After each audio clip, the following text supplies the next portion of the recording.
This episode is an episode of my thoughts, so I'll get right into it. Recently, I have two sons, one who's 17 years old, soon to be 18, one who will be 11 this month.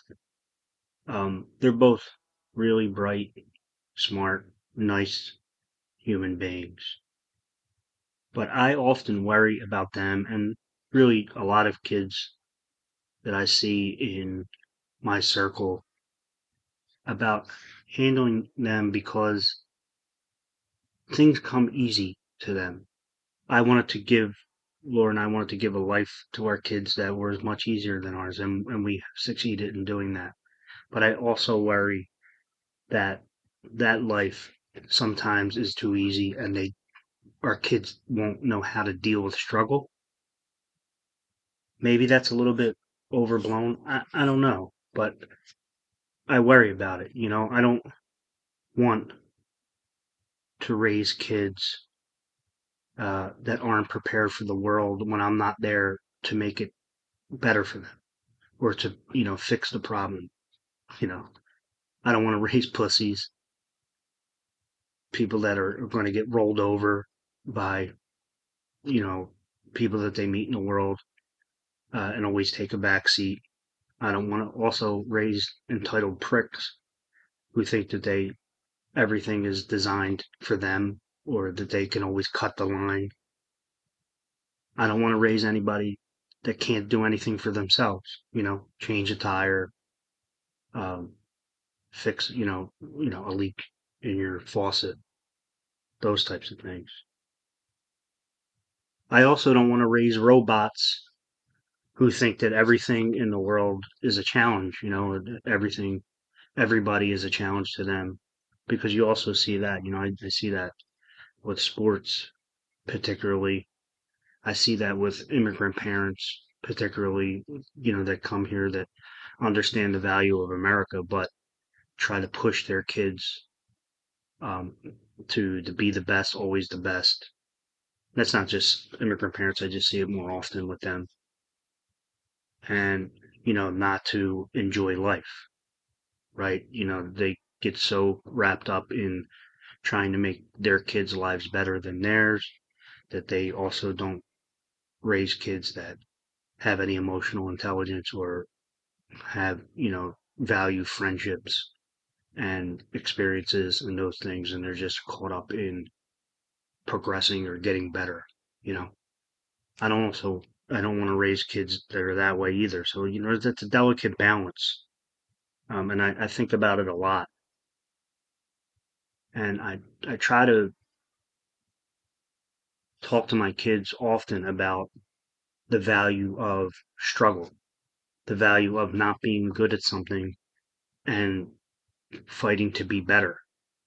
The value of going and competing in something and being picked last and being the worst at it and keep coming back and keep trying and getting better.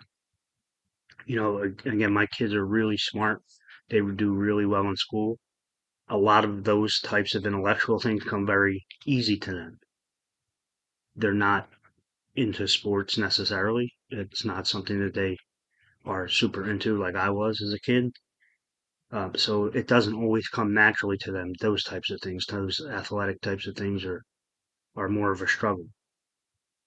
And when it becomes hard, they seem to want to give up. And I was that type of kid too, really. If I'm being honest with myself, is I didn't like to do anything that I wasn't going to be good at, or I didn't think I was going to be good at. And I missed out on a lot of opportunities because I wasn't willing to to go embarrass myself, I guess, is the way I would describe it when I was a kid. So when I look at them and I see them not trying things or being hesitant, it upsets me and I want to try to push them to just be okay with sucking. Because in life, you're going to suck at a lot of things. And if you don't give yourself an opportunity to suck at something, you'll never know if you could actually be good at it. I think that's the lesson that I want to teach them, and that's really what I'm thinking about, and is really why I, in the end, started judo in my 40s, to sort of show my kids that I'm willing to suck at something and try to get better, and make efforts to get better at it, you know, and to put myself out there and to be vulnerable. That vulnerability, the willingness to be vulnerable can lead you to wonderful places if you give yourself the opportunity to do that. It also, I wanted to tell them, and I guess I haven't talked to them about this, but there's the idea of just being scrappy. When I think about sports, in particular, is I've made a value in athletics all my life. I've never been the most athletic person. I certainly have not been the tallest, the strongest, the fastest, any of that. But in every sport that I've ever played, I've always been of value to a team because I was willing to do the little things. I was willing to, even in basketball, like I was terrible at basketball. I could dribble the ball a little bit, um, but I was willing to play defense and stand in front of somebody and let them bowl me over and just be an annoyance. And if you learn to do those little things in a job or in sports, you can be valuable very quickly.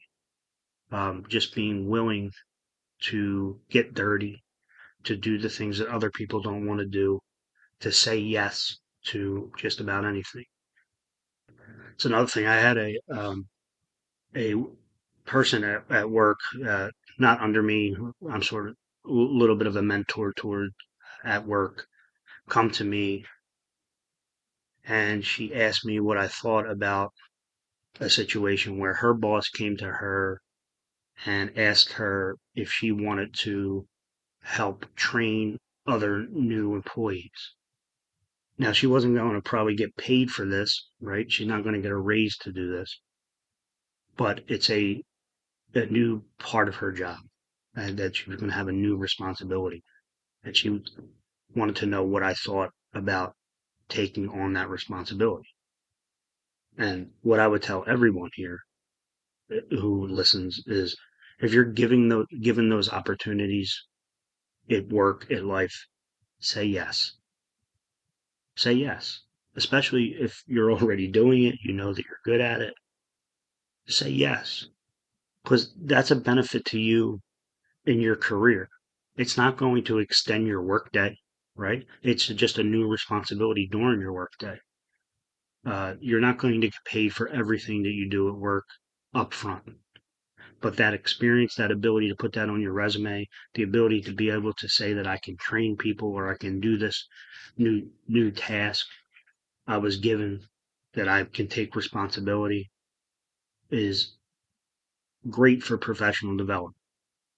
If you're not willing to say yes, if you're not willing to put yourself out there, if you're not willing to take chances on yourself, it's hard to progress, right? It's hard to get better. It's hard to not be stuck in that same little box that you're stuck in right now.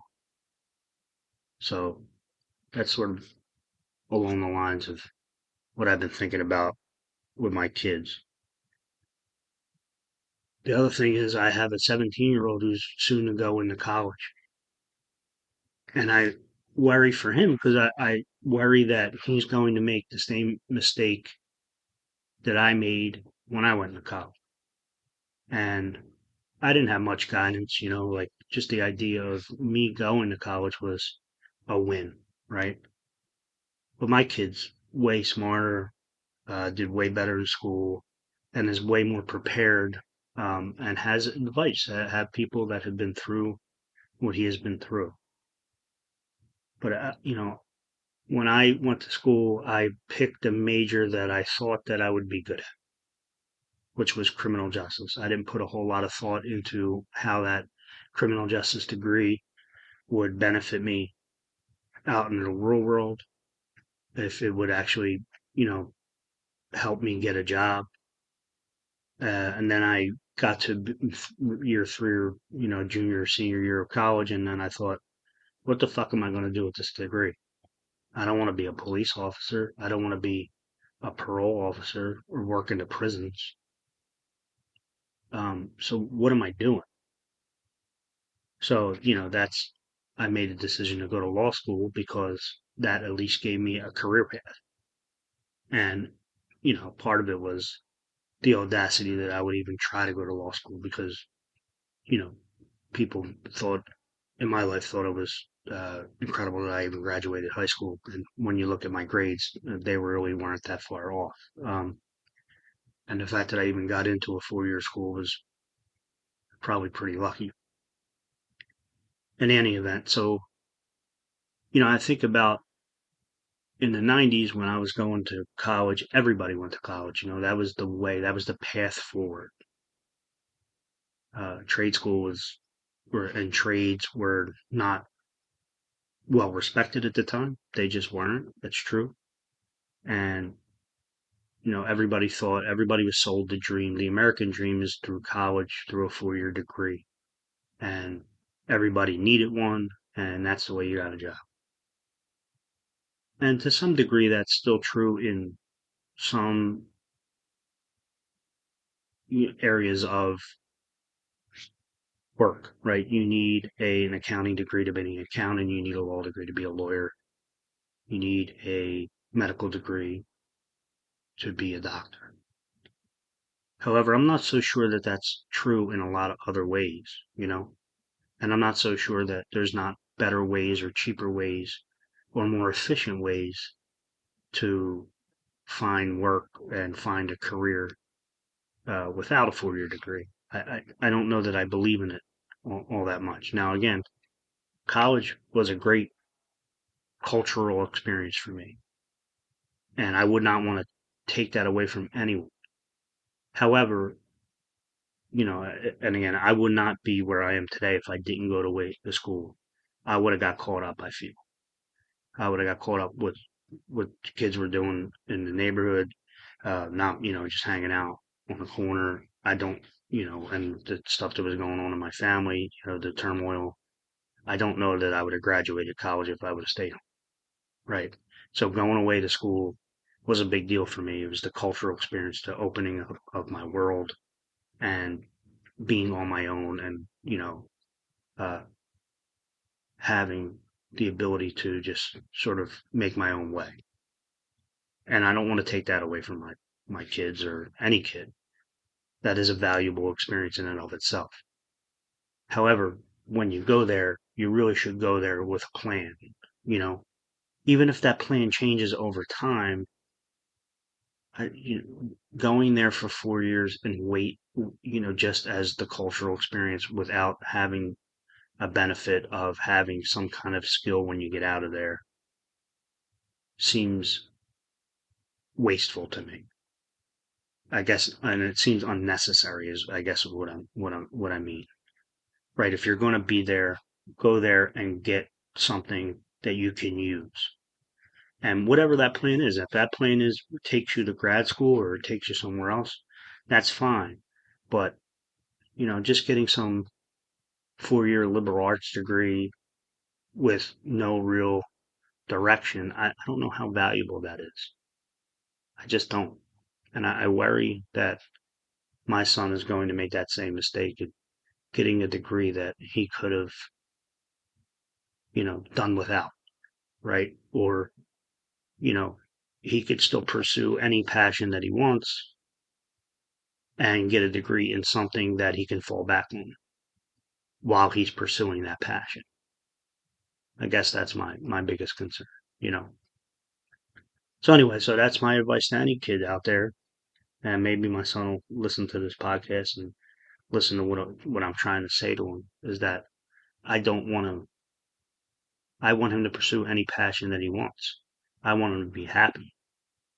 I want him to try anything that he wants to try, and if he fails, he can come back and live with us and restart any amount of times that he wants. I'll always be here for him. But if you're going to go to school and get a bachelor's degree, just get it in something that you can use in the long run, something sure that interests you. You have a lot of interest. There's not just, you're not singularly interested in any one thing. Just go get an education degree or get a business degree or something, whatever it is, something that is real, like is a more practical approach.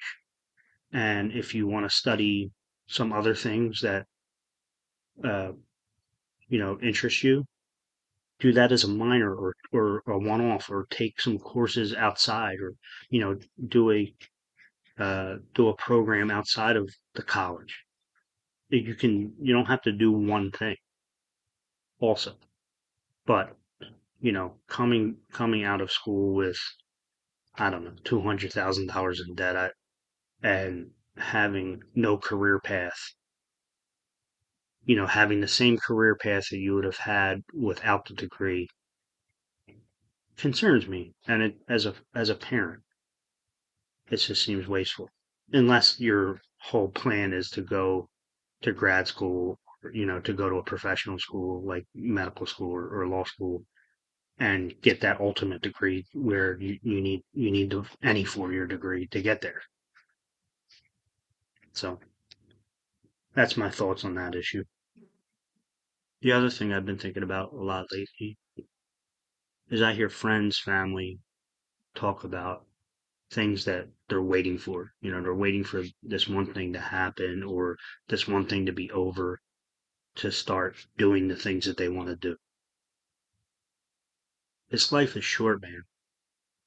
And, you need to stop asking permission to live your life. You don't owe anyone your time. Your time's too short to owe it to someone else. If there are people in your life that think that you owe them your time,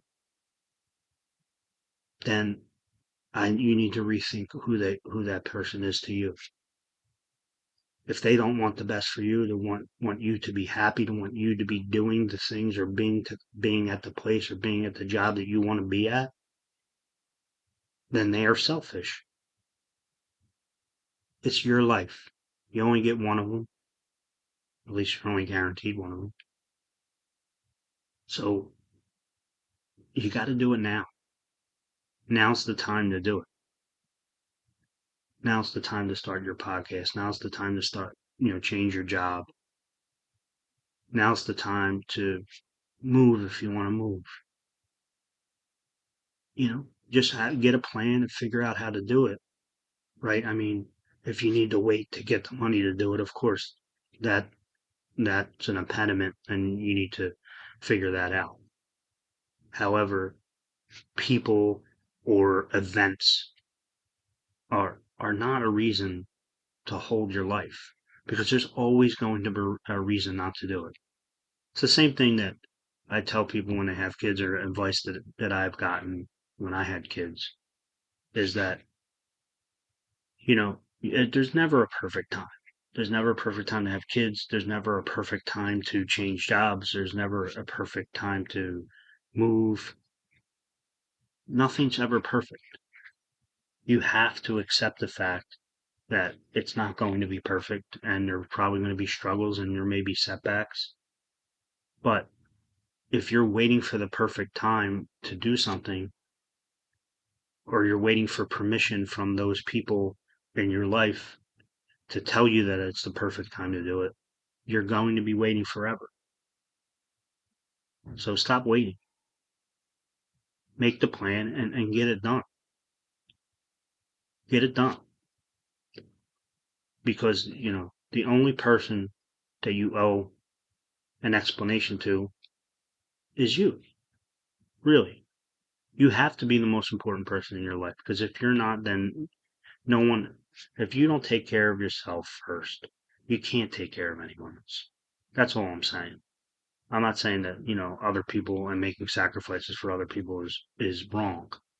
But if you put your happiness last, then then it's never going to be first. So there has to be a time where it comes first, and that time is when you can make it happen, right? It's not waiting for someone else's permission to live your life. The time is now, or as soon as you can make that thing happen, right? It's not waiting for anyone else's permission or waiting for someone else to get to a point where they need to be. It's the point where you need to be. That's it. That's the consideration. And everything will fall in line. And if you have people that care about you and love you, they're going to be happy for you. And they're going to want to participate in that change and in that growth for you. So do it. Stop waiting. All right. That's enough of my serious thoughts today. I have three other things that I've been thinking about that are a little bit less serious. First, crossing guards. There's nothing, well, there's a lot of things that annoy me, but one thing that annoys me in the morning is the crossing guard that can't fucking move. Like, I understand you don't get paid a whole bunch of money, but you're standing out there, you're fucking hiding behind the wall. Nobody ever move. You don't move. You don't say hi to anybody. Or you're talking to your girlfriend over in the corner. What the fuck? Can you just do your job, please? Can you be pleasant and say hello? For the mother of fucking Lord Christ's sake. But conversely, to say something nice, there's nothing that makes me happier. It makes me giggle more than that crossing guard that you see every once in a while that is fucking into the job. In their job, fucking directing traffic, saying hi to everybody, Mr. Captain Friendly. I that gives me great joy.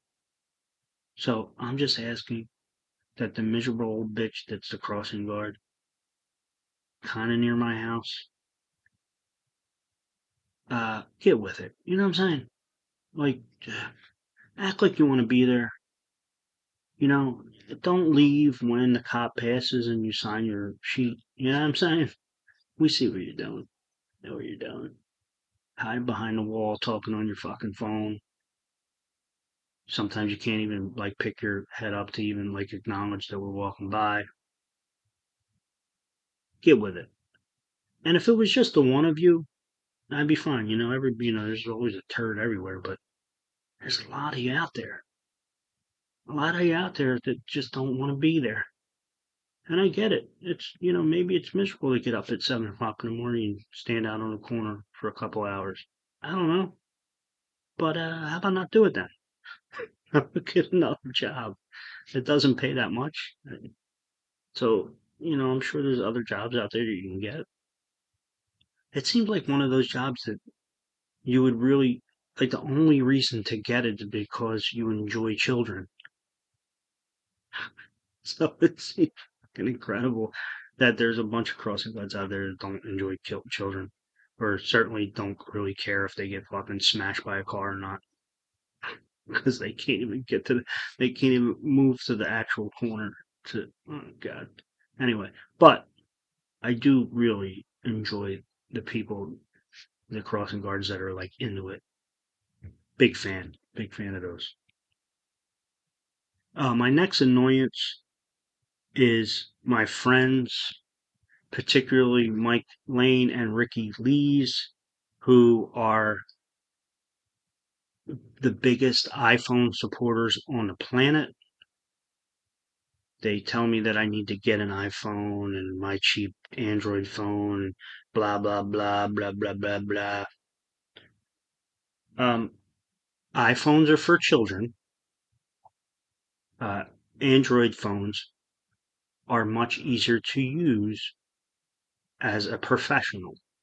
They're user friendly, much easier to navigate. I don't get it. I understand that you guys love commercials and nice things that the world tells you that you're supposed to have. I mean, I understand the Kardashians have iPhones. That's adorable, but they use them for pictures and stuff. I use mine to communicate. My my phone is a communication device and it's perfectly fine to communicate. In fact, it's easier to communicate on my device than the iPhone. I have an iPhone for work and I fucking hate it because it's a pain in the ass to use. It's not intuitive. The Androids work much like a fucking computer does, and this goddamn iPhone, there's way too many steps to do things. Stop it. You are Kardashian loving whores, and I don't care about your iPhone. It's a toy. Go play with your toy. I'm going to have the adult phone. You hear me? Okay. Love you guys. Finally, I have entered the stage in my life where every morning when I wake up, I have to burp at least twice and fart 3 to 4 times. Um, I snore and I burp and I fart. So any ladies out there, you know, just in case I get divorced anytime soon, you need a man who's burping and farting in the morning and snoring all night. I'm your guy. I'm your guy. I don't. I don't even subject my wife to that at all anymore. I just sleep on the couch. I mean, I've always been a couch sleeper. I'd rather be not next to anybody. I don't know what that is. Call me whatever. I don't know.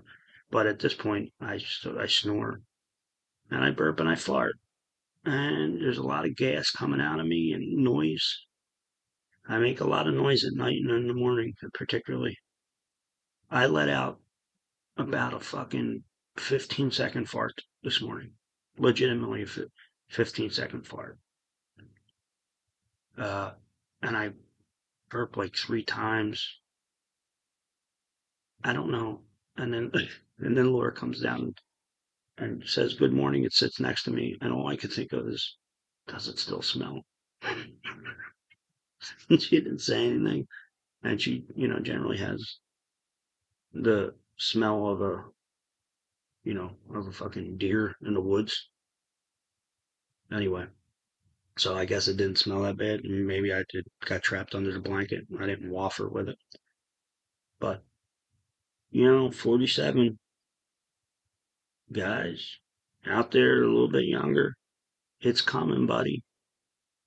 You're going to be burping and farting and snoring, and your metabolism's going to slow down. And you used to be able to lose 20 pounds with fucking drop of a hat. And now it takes you fucking 6 months of banging your head against the wall and you lose fucking 10. Oh, God. I mean, again, it beats the alternative. But, it's not. Your body's like your body makes noise now. You creak. I played 2 baseball games yesterday. I feel like I fucking ran into a brick wall and all I did was run in a straight line. Like, my God, Jesus Christ. All right. That's enough of me complaining about my body, my little chubby, hairy body. I do still have a great hairline though, fellas. You know what I mean? Something's going for me. I do wish I had Mark Flacco's metabolism. It's incredible.